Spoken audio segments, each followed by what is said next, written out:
Okay, so I think we need to make an odds key that's a video odds key, because this these ideas are very visual, and I think that just a bunch of drawings would probably not make sense. So the tool that we're going to be using is a compass, but in the class I actually use a odd version of a compass where in the dot here is my point, and then I adjust this for my pencil for the circles or whatever. So it pivots on this little window dot here. But for the purpose of the odds key, I'm going to use a regular compass, simply because I think this is more likely the kind of thing that might be kids might have at home. So the first thing, it says draw several concentric circles, which means circles inside of circles, from point A. And they don't really say it. Well, they do. They say then draw the same circle from point B, same size circle. And I'm just going to do a couple of them from each. So I'll change my size here. I'll make it a little bit smaller.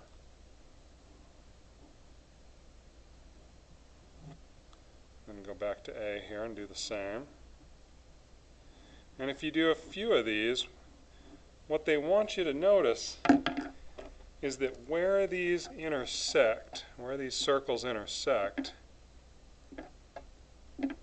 would create a line that is exactly halfway between A and B.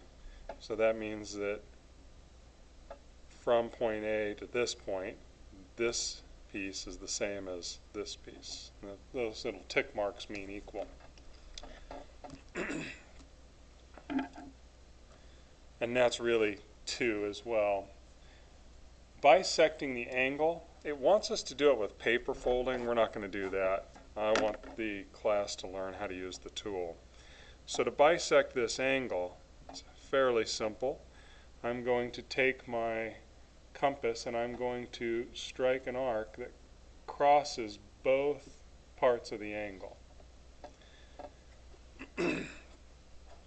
Now what that's done is it's created 2 points that I can use that are equal distances from B. They're like spokes of a wheel. They're the same length here, from this point B to this new point, and from this point B to that. Once I've done that, I'm going to take my compass and I'm going to adjust it so that it is a little bit past, and it could be a lot past actually, but a little bit past halfway between my 2 red points here. And then I'm going to strike an arc out in space from the lower point, and I'm going to come up here and put my point on the other red dot, and I'm going to strike an arc that crosses that first arc. Now, this arc is the same distance from this point as this arc is from this point. And now if I take a straight edge and I connect my vertex, the point of B, the vertex of the angle, and draw a line through those intersecting arcs, what I have now is I've bisected B, so I have an angle here and an angle here that are the same measurement.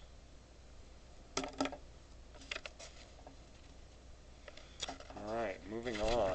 It's dinner time. And we did much of this in class today as notes.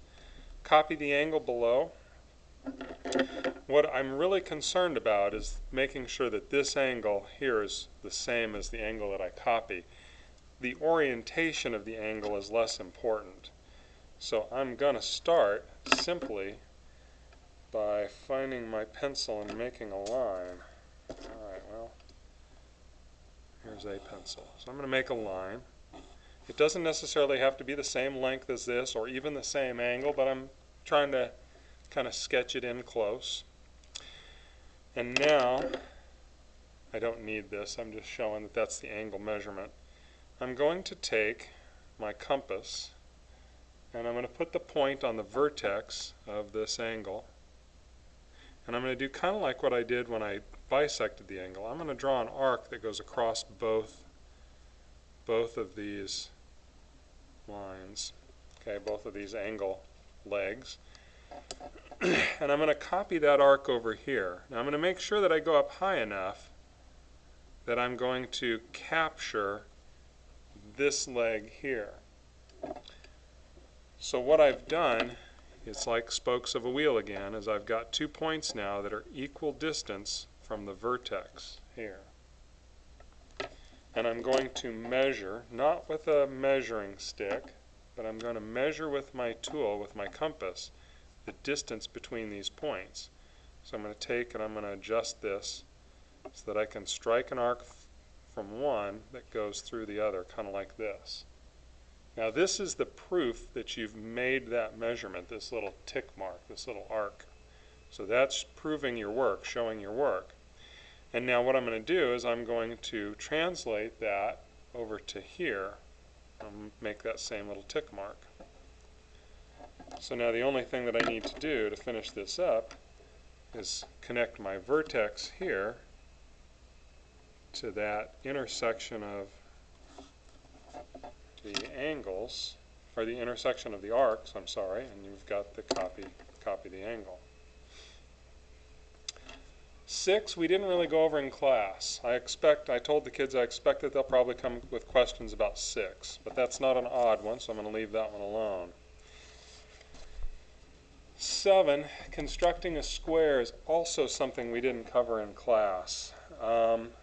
It will definitely be on the next test.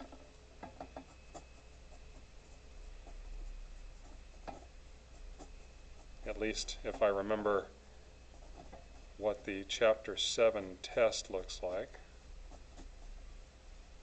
I believe this is a problem that's on the test. And constructing a square is pretty difficult. I actually don't want to put it in the odds key because I want to see what kids come up with on this. I've encouraged them to be creative and just play with the tool and try to figure out what it will do. Most of what they've learned in the notes that I gave them earlier today could be adapted quite easily to make this work. I will give this hint. The easiest way to start this is to actually take this line and extend it out and make it much longer. Oops. Yeah, anyway, I'm making it into my... So that would be probably helpful to get the square. And this is only going to be the length of the side of the square, but to construct it, making that line longer would be a good first step. Okay, number 9. This is substitution, elimination, or graphing, or matrices, but that's an honors thing. We're not going to use matrices, and I don't think I want to use graphing for this. I want to use one of these two methods, substitution or elimination. On number 9, I would choose substitution because this tells me what x equals. X equals 11 plus y, so I can take that 11 plus y and I can substitute it in for the x in the bottom part of this equation. I'm probably going to run out of room to really do a good job of this on this piece of paper. So kind of maybe a little bit of a rush through and get an idea here. So I'm going to take 2 times 11 plus y, because I'm replacing the x, plus y equals 19. And then I'm going to distribute. So the 2 distributes to the 11 and the y here, but notice now I don't have any x's. So this becomes 22 plus 2y plus y equals 19. The next step I would take would be to combine the y and the 2y. They're on the same side of the equal sign, so we just put them together. So I've got 22 plus 3y equals 19. And I'm going to stop there on this problem because it's my expectation that at this point my students should be able to solve for y. Once they get that value for y, they need to plug that back in either here or here to get x. I'd put it in right there. That would be the easier spot. Because what we're looking for is where do these are linear equations, and it's two lines on a graph, where would they cross? So it should be in the form of xy for an answer, whatever that is. Excuse me. Number 11 is the same kind of problem, except I'm going to solve it a little bit differently. This one looks like it would be a good one to solve using elimination. And elimination is kind of an odd method.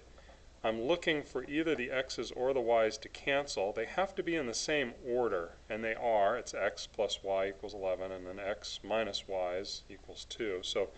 So my variables are in the same order here. And I can get either the y's to cancel or the x's. Either would be a fine choice here. I'm going to do the x's. But the way they stand right now, x, if I add these up, which is what I'm going to do, but I have to make a change because the x's won't cancel the way it sits right now. So I'm going to change this x to a minus. So that's pretty simple. The shortcut that I've taught is if I change one sign, I have to change all of them. So if minuses become pluses, and anything that isn't a minus that's a plus has to change to a negative. So now I'm going to take the sum of this. Well, x minus x is 0. Those cancel. 2y plus 4y is going to be 6y. And 11 minus 2, ooh, that's going to be 9. Now when I divide by 6, I'm going to get y equals, 6 goes into 9 one time evenly with 3 left over. That's going to end up being 1.5 or 1.5 is probably how I would deal with that. Now we're going to take that 1.5, assuming I didn't make any mistakes here, and we're going to plug that in either here or here. Either one of these two y's would work just fine to find x. I think I'd do the top one. So I'll leave x for you guys to do.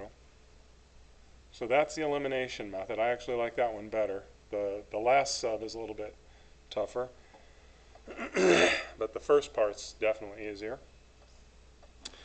And for 13, for the last odd that I'm going to show here, I don't have the values in the same order. This one's y equals x plus numbers plus 7, and this one's the x's plus the y's equals the negative 8. And in this one, it's going to be just like 9. I'm going to use this value, and I'm going to substitute that for y because this tells me that that's what y equals. So when I plug that in, I'm going to replace this y down here with this negative 2x plus 7. So this is going to be negative 3x plus y, but I don't want plus y. I'm going to say plus, or rather, I can change that to a negative if I want. I'll just go plus a negative 2x plus 7 equals negative 8. So I've replaced the y with this thing right here. I don't really need any parentheses or anything there because the y didn't have any multiplier. So if I combine these guys, I've got negative 3x and negative 2x. That's going to be negative 5x plus 7 equals negative 8.